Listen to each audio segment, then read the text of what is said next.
Have you heard that saying going around that we are building the plane while we're flying it? You feeling like that?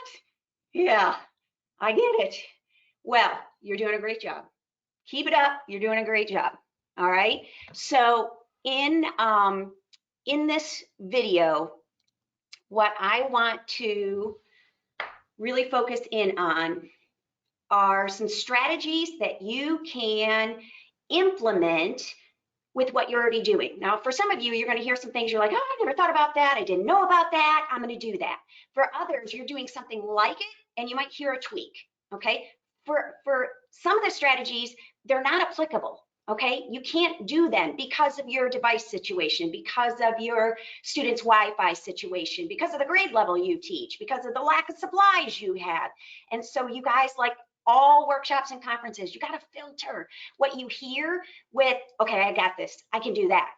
I wish I was at that school, but I can't do that. And so really be conscious of filtering out what you can and can't use from this webinar, okay?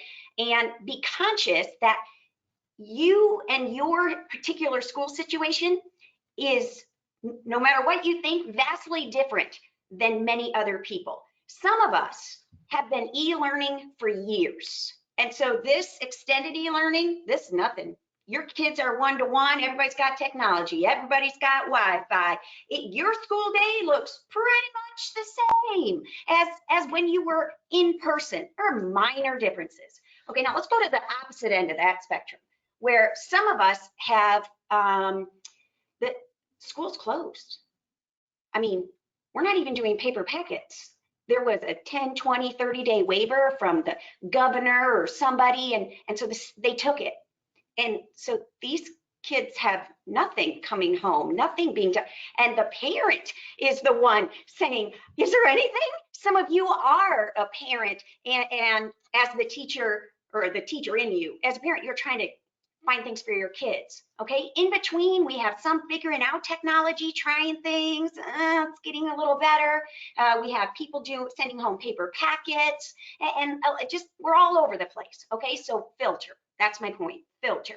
Okay, so let's dive right in and let's talk a little bit about management and logistics here. And so on this first page, let's talk about your physical teaching space, where and how you're teaching, okay? So I'm gonna assume most of us are at home. There are a handful of us who can still get in the building and you're actually doing your remote teaching from your very own classroom, okay? But most of us, no, we're locked out, we're done. And so we're starting, whoops, let me share my screen, thanks. We're starting to, we're needing to build our own kind of setup here, okay? And so be conscious that you have a quiet space somewhere, you know, on the other side of the house. Some of us have little kids at home, so figure out where that is. And it's probably not in the kitchen table, in the middle of the noise, or nope, that's where it is. And I just do my work. I've set it up. So just be conscious. You need a space. And I'm going to just show you a couple slides here of some teachers in East Allen schools in the Fort Wayne area. And this is just some of their home office space that they have created, little mock setups here. Okay, and so they've got their things going on. Look at this, first grade teacher. She put up sight words. Oh my goodness. I know you didn't remember to bring home you didn't take a picture. Just remake one. Just put it up there. Okay. Hey, check this out. Kristina Smekens, when she's talking to kids or teachers and she is making a video of some kind, then she makes sure to raise her laptop, partially so she looks a little better. But you know what else? It allows her to stand. We are so not used to sitting. So we want to be able to stand sometimes. So think of your physical space a little bit more, okay? All right, now, if you're like, yep, good, done, been doing it, let's talk about supplies a little bit.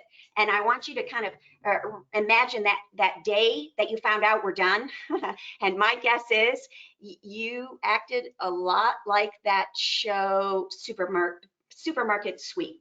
When you found out via some email, you have 10 minutes to get anything you want, get out of the building, and you're just running around throwing stuff in, and you're like, I don't know if I need this, and it was craziness, all right? Anything you could carry, you took. Now, some of you have realized after these first few weeks, you are good. You have yet to really have missed anything. And there are others of us that are like, I didn't even think to bring that. Let me have yours. Okay, so you guys, in terms of the supplies, we're without. We teachers like stuff and we don't have our stuff. So let me give you just a couple quick tips. Okay, let me start with chart paper and or your background. Wherever you're setting up, if you're videoing any of your lessons, we'll talk about that in a minute, but if you're videoing and doing any kind of instruction with kids that way, be conscious of your background. Oop, let me stop sharing my screen for just a minute. Be conscious of your background and whether it might not be chart paper because you forgot to bring it home, but maybe there's some big butcher paper, maybe it's a big cardboard box behind you, something that you can write on and talk, because again, we're visual people. We like to point to those things. So be conscious of your background. All right. And so if you have something like that or can create that effect, awesome. And remember, that's where the sight words were in Candace's home office. What a brilliant idea. Okay, now let's talk text, because my guess is you did not bring all of your texts home.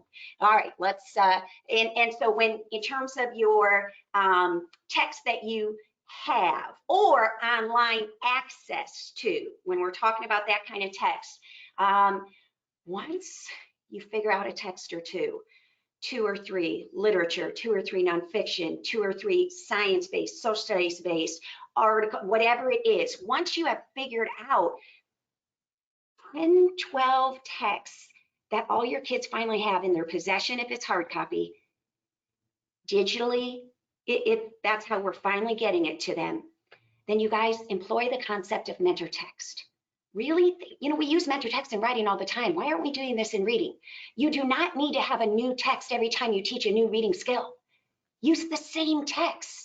Yeah, keep going back to the same text, because now we're going to read and work on visualization. Now we're going to read and analyze author craft. Now we're going to read and really break down text structure. Now we're going to read and we're going to notice how the theme was developed. Now we're going to read. Do you see how you can use the same text?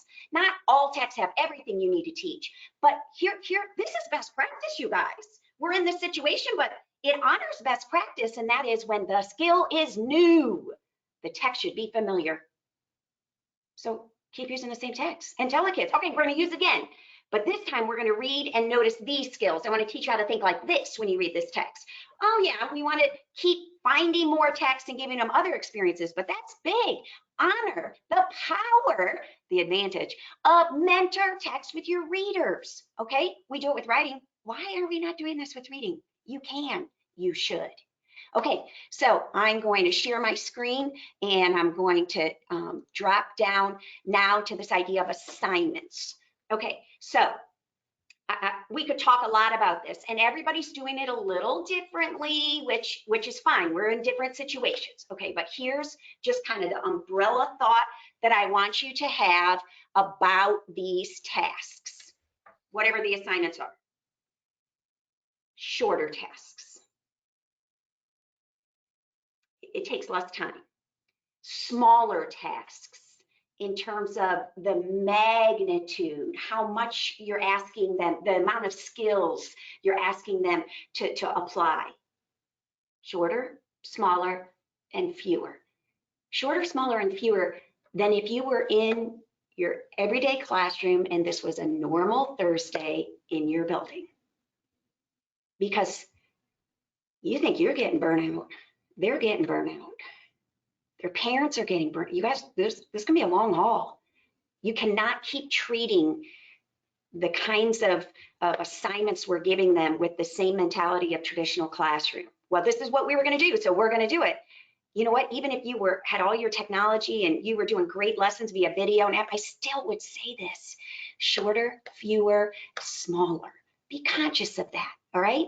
Again, they're in a unique situation. The kids are in a unique situation. And so we want to honor that this is something that we should employ, we should be implementing across the board, regardless of whatever text situation you are or are not in. Okay, so now let me talk a little more about those assignments for a second. I want to give a shout out. Oop, I'll share my screen. I want to give a shout out here to Jonathan Siebenahler. He's a 5th grade teacher in Ohio. And he and I have been going back and forth a couple different times, and he said, okay, Kristina, I'm working on this science unit and I want my kids to do this reading and I want them to collect this information. And you can see on the screen there, all right, we're working on solids, liquids, gas, and all these different facets. And here's his question. He said, how do I differentiate? I have some really struggling low kids. I have some ESLs. How can I do this? Do I just not give them the assignment? Do I give them a totally different assignment? Well, how can I adjust it? Okay, so again, smaller, fewer, and shorter, smaller, fewer, and shorter tasks is kind of what we're thinking for everybody. And so then again, what I would look for is more of like a bite size piece, all right? Not for every kid all the time, but one way to honor this differentiation, I'm just going to use Jonathan's chart here, is for his typical fifth grader, yeah, we're collecting all of these facets. And as we collect all of these facets, and we're looking at each of these rows, okay, great, but maybe for your ESLs or your special needs, your strugglers, maybe they just do one row for all those facets. So now they read with a very specific purpose. They're only looking for that. Maybe you have them do all of them, but you separate it on pages. So do solid for all of these things.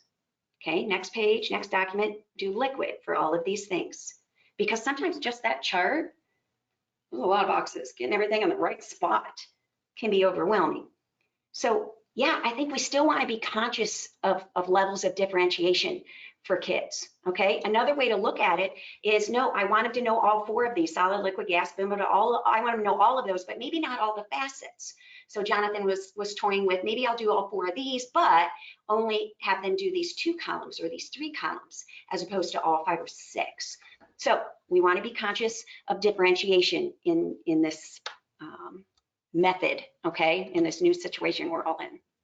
Okay, now let me share my screen again and show you another, oops, I stopped sharing. Let me jump back.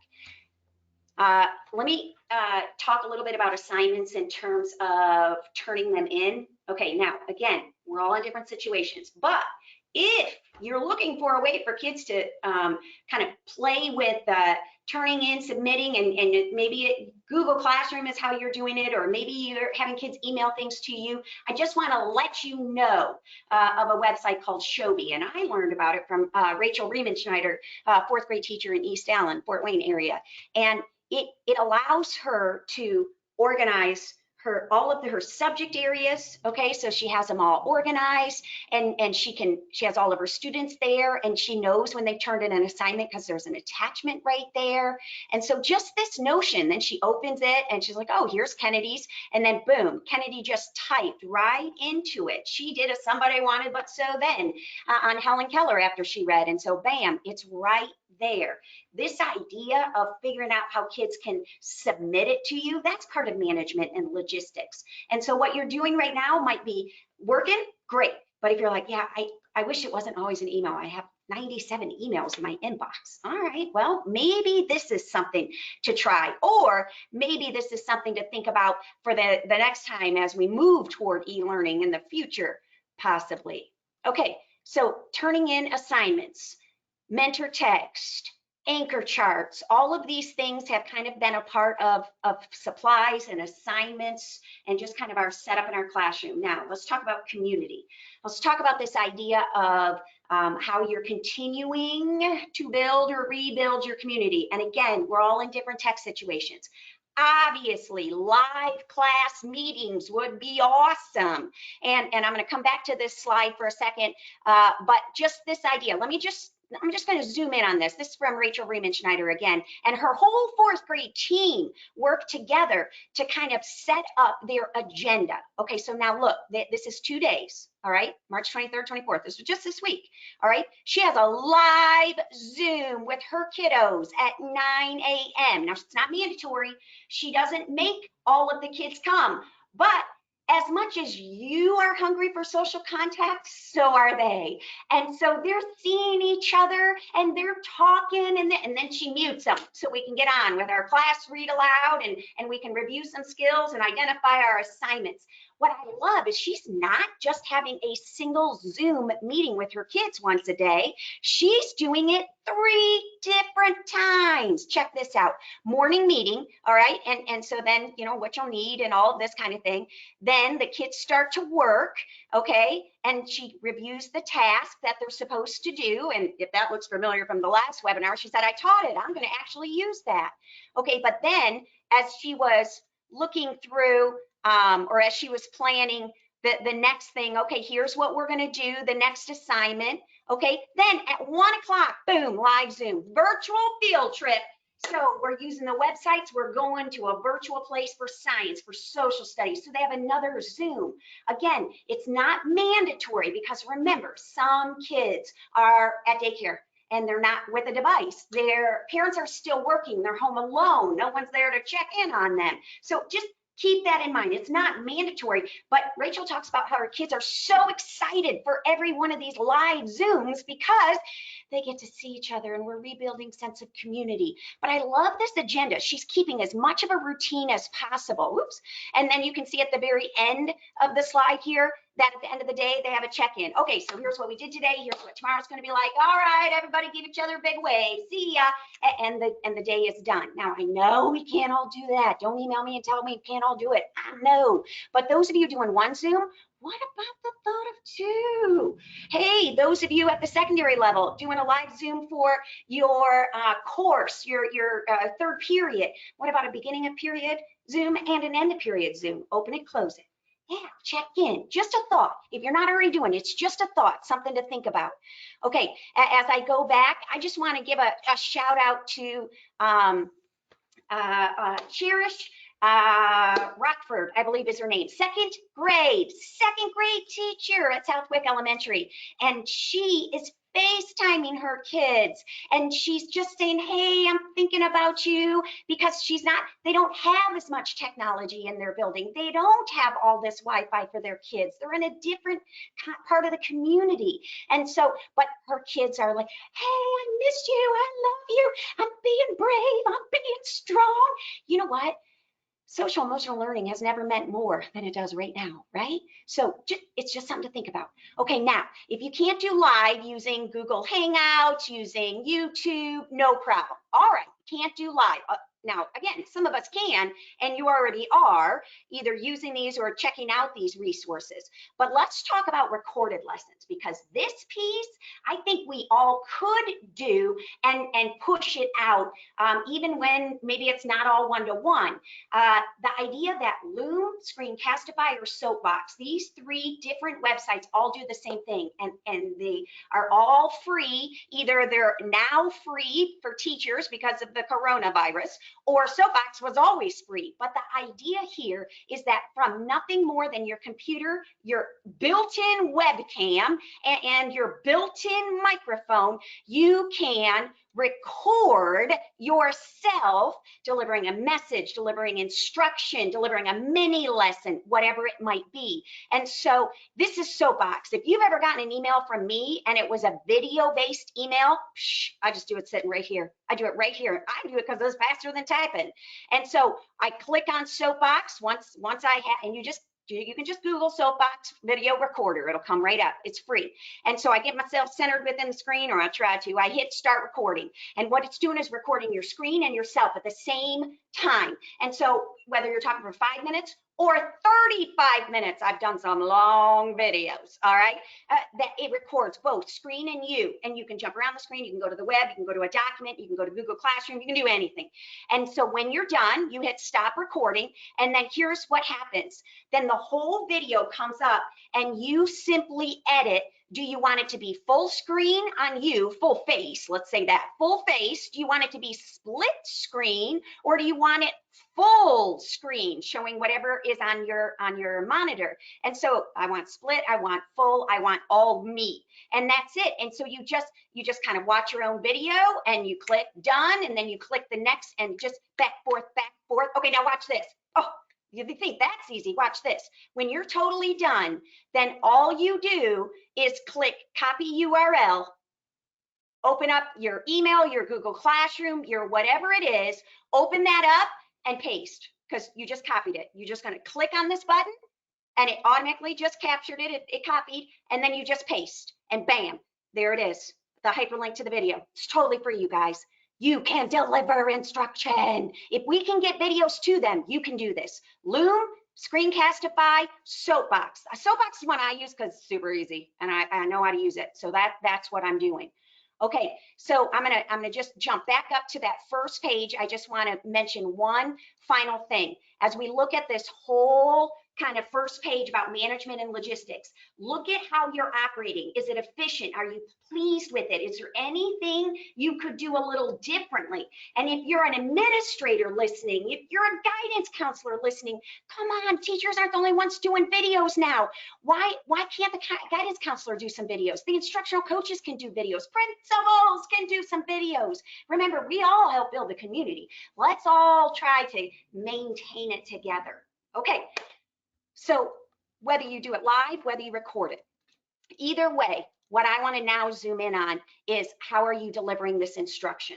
How are you delivering instruction? And I'm actually going to start with the bottom part of this second page. Go to the second page of your handout, the second page. And if you've been Smekenized at all, you know that every mini lesson, when you're delivering a reading lesson or a writing lesson, every whole class mini lesson has 4 parts. I didn't make them up. They're best practice. They're research-based. And the 4 parts are introduce the skill in like a minute. All right. If you're giving 5 minutes of introduction, it's not mini enough. All right. Then teach, step 2. Then we do, right? Teach in step 2, that's I do. Step 3 is we do. Step 4 is give them the task, give them the assignment, wrap it up, remind them of the skill, and bam, here is what I want you to do. See it on the right side of your screen? Yeah, you see in the T-chart? So if you were part of my webinar last week, I said, review some skills, remind them of the instructional importance, and then say, all right, we're gonna up the ante, here's your task. Well, now I'm saying same T-chart, but now deliver new content. See my bar here, it's instead of let's review a skill, it's let's learn a new skill, because at some point we got to move the bus, you guys.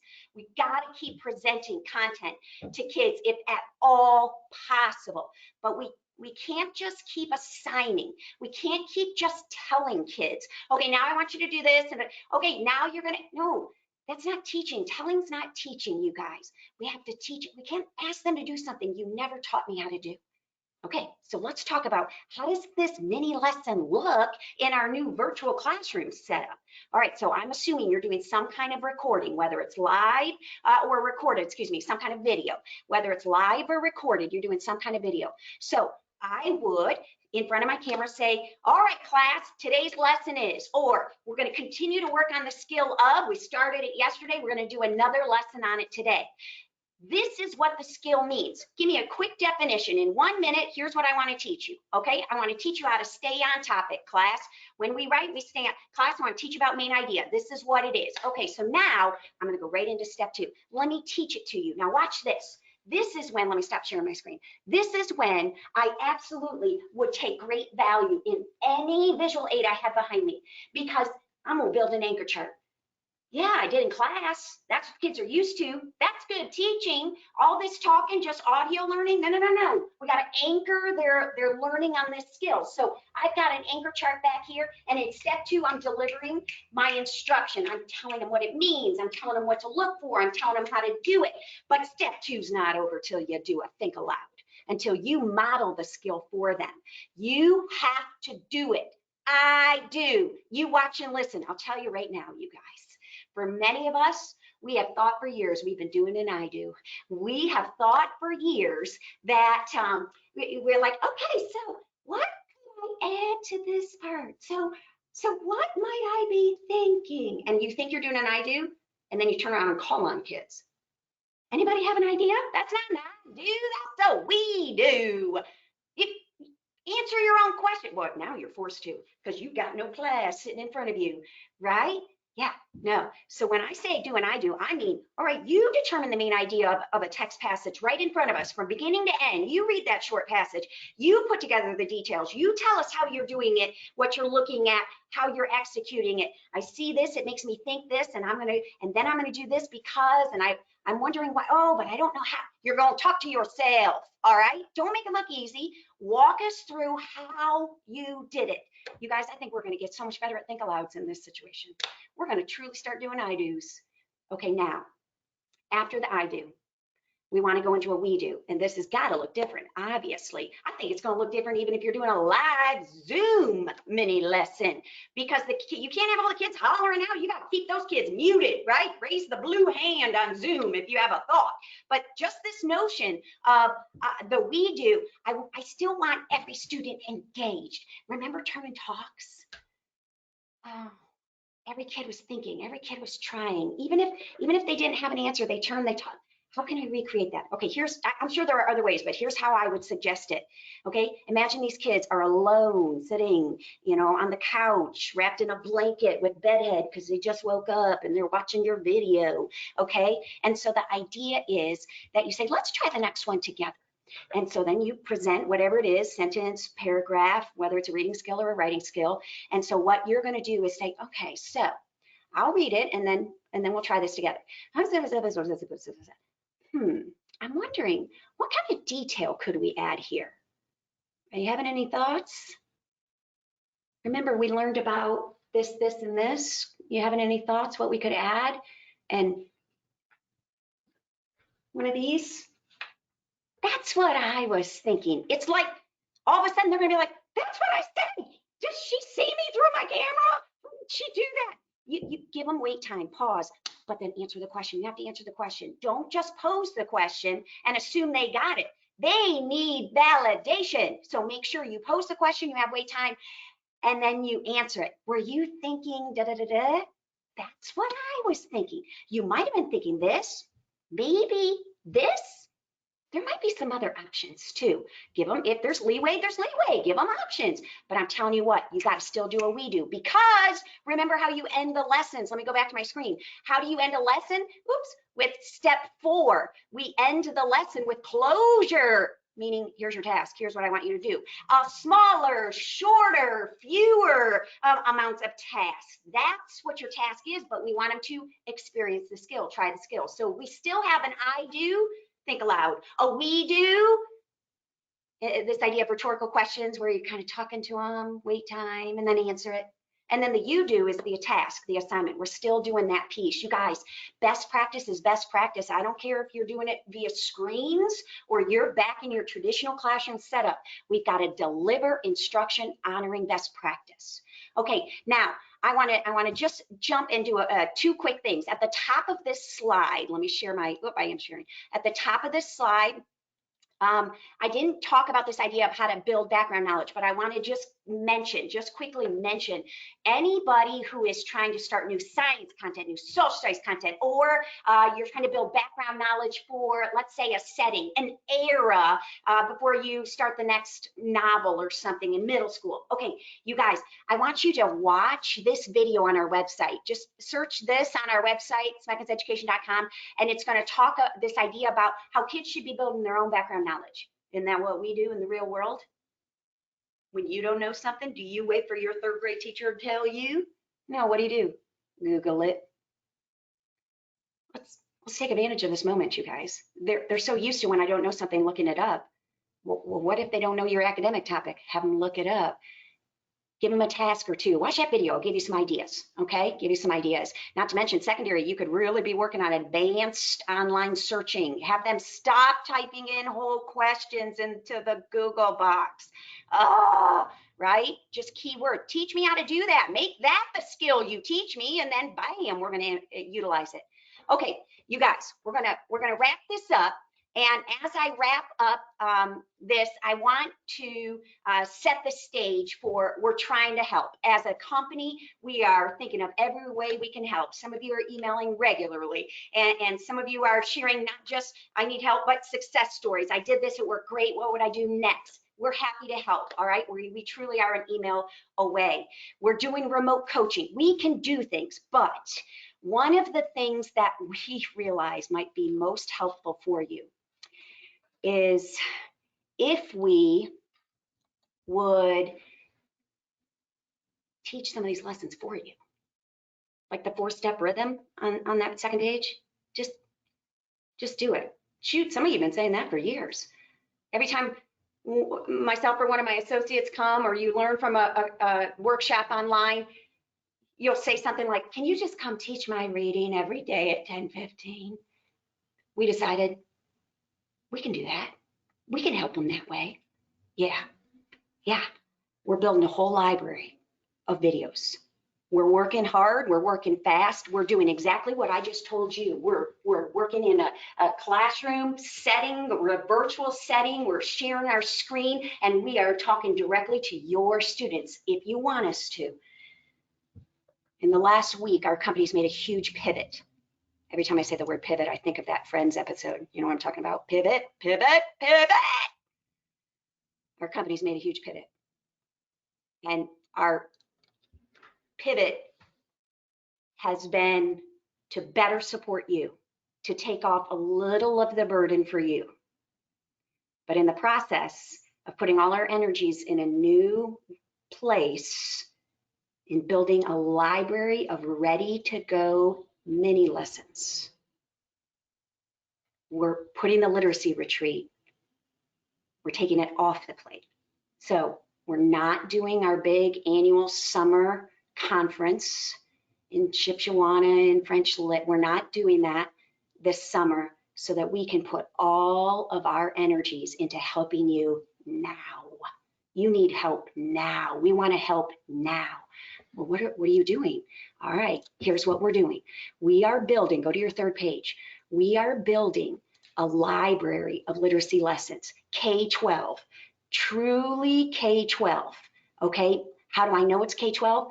Because we've got a K-1 version of each skill. We've got a 2-3 version of each skill. We've got a 4-6 version of each skill, and we've got a grade 7 through 12 version of each skill. And we aren't just doing a lesson on voices, a lesson on inferring, a lesson on predicting, a lesson on author moves. No. Look, series.